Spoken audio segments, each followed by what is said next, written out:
pessoal, tudo bem? Eu sou a Tia Pri e hoje a gente vai conversar um pouquinho sobre mais um dos ataques do inimigo às nossas crianças. Eu digo mais um porque é tanta coisa que a gente tem visto contra as nossas crianças, né? A gente tem visto aí crianças envolvidas em crimes, né? Os bandidos usando crianças para cometer atrocidades. A gente tem visto as crianças sofrendo com depressão, suicídio infantil, que é algo muito triste, homossexualidade na infância, é o aborto contra a criança, é a pedofilia contra a criança. E agora, mais uma coisa que eu quero conversar com vocês hoje, que é a questão da hipersexualização infantil. Eu não sei a quem interessa isso, mas se você parar para perceber, existe um grupo de pessoas, de pensadores, de formadores de opinião, de profissionais que querem, que têm interesse em aflorar a sexualidade das crianças o quanto antes. Né? São pessoas que não veem mal nenhum em expor a criança a questão do sexo, que acham que isso é absolutamente normal e que deveria até mesmo ser incentivado. E a gente percebe a influência desse grupo nas mídias, a gente percebe a influência deles em qualquer tipo de material que é produzido para crianças, desde de desenhos, músicas, literatura, projetos pedagógicos. Sempre tem ali algumas questões como a sensualidade e uma linguagem sempre de conotação sexual, para tentar induzir, para tentar levar as crianças a explorarem essa questão da sexualidade. Sim, a gente sabe que as crianças, elas não são seres assexuados.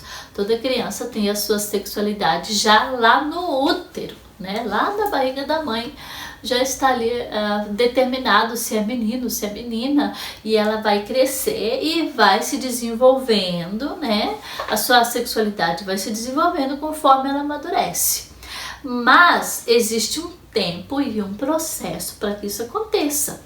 Mas a gente tem percebido que a nossa cultura está promovendo uma aceleração desse processo, né?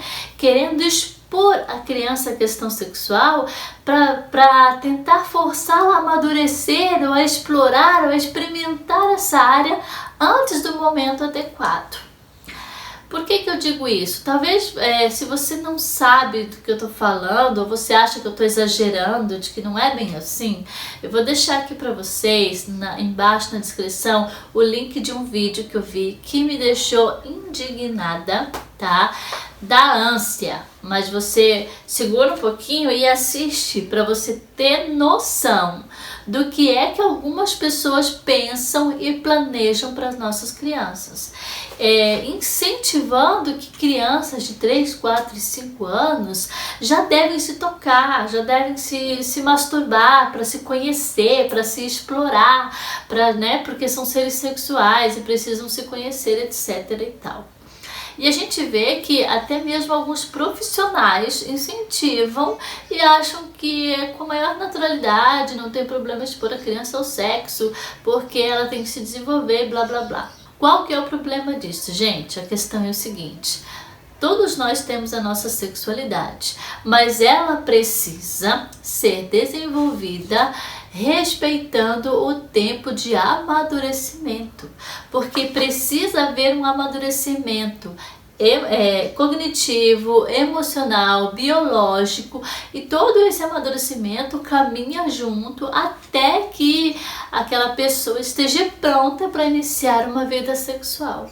E não deve ser pulado essa etapa, nem forçado, porque isso pode trazer sérias consequências. A gente sabe que a vida sexual de uma pessoa engloba outros aspectos. Ela envolve a questão emocional, principalmente para a mulher, mas para o homem também. Ela envolve a questão emocional, é necessário maturidade para saber lidar com essas questões. Ela envolve responsabilidades e, se for feita de qualquer maneira, ela pode ter drásticas consequências. Se você parar para analisar, essa hipersexualidade não é de agora, né? A nossa geração, essa geração de jovens de hoje, eles já vieram, né, sendo estimulados precocemente na questão do sexo. E o que a gente vê hoje, os jovens de hoje? Você pode perceber que existe um aumento de doenças sexualmente transmissíveis entre os jovens de hoje. Agora me diga, é por falta de conhecimento? É por falta de ensinamento? Não.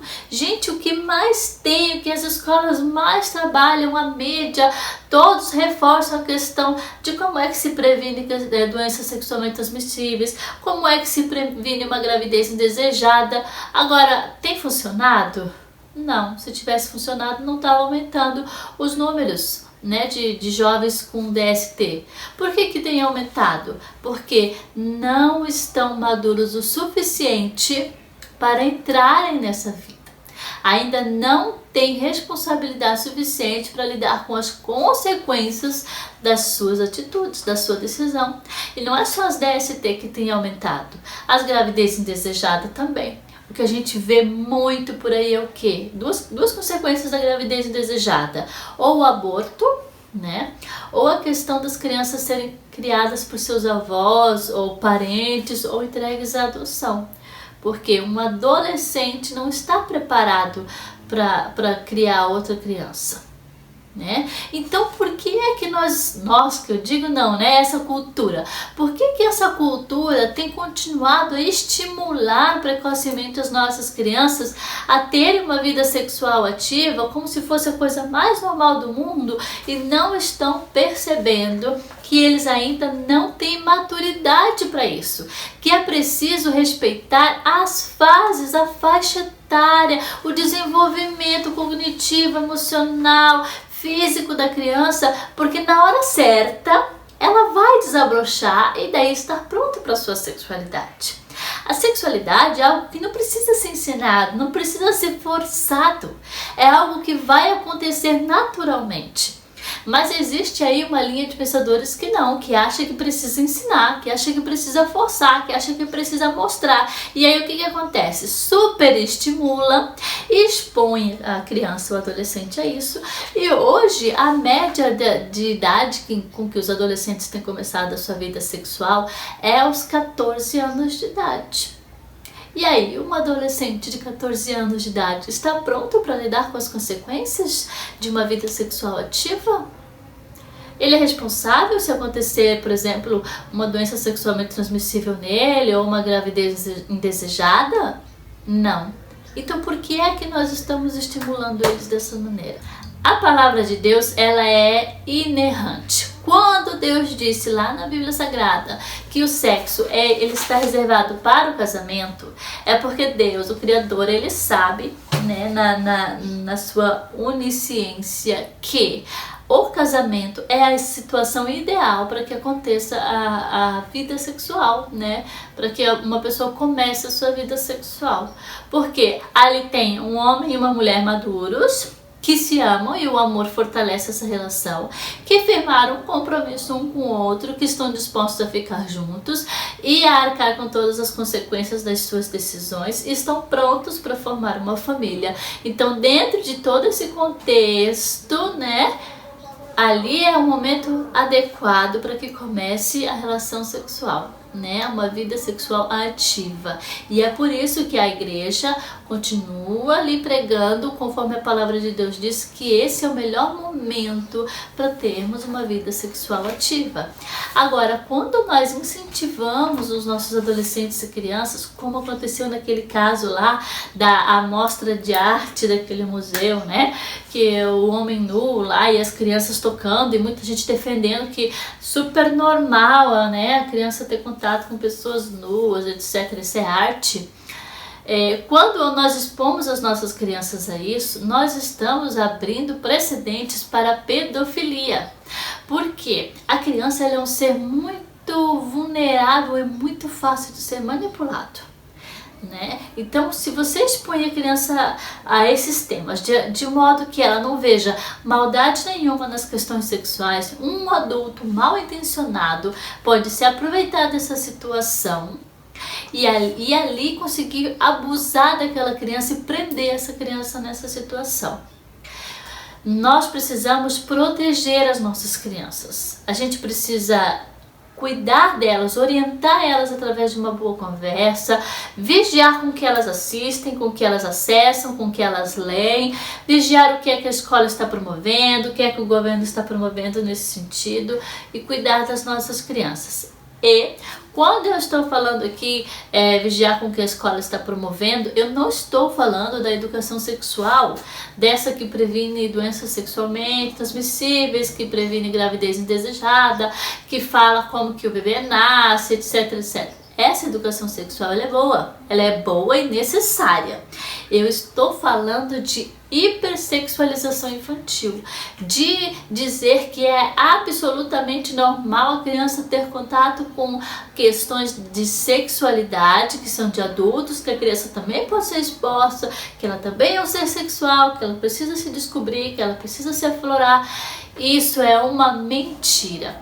As pessoas que estão promovendo isso, elas não têm noção das consequências que podem estar trazendo para a vida dessa criança, desse adolescente que é exposto precocemente a isso.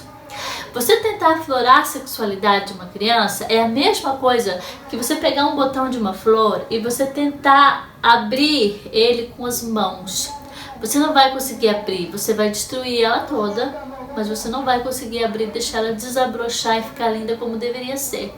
Assim é a questão da sexualidade.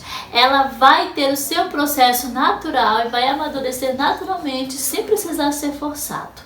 Respeitem as etapas da criança, do adolescente. Não devemos forçar isso. O apóstolo Paulo disse: quando eu era menino, eu falava como menino, brincava como menino, eu agia como menino. Mas quando eu cresci, deixei para trás as coisas de menino, me tornei homem. A palavra de Deus diz: há tempo para todo propósito debaixo do sol. Então devemos respeitar esse tempo.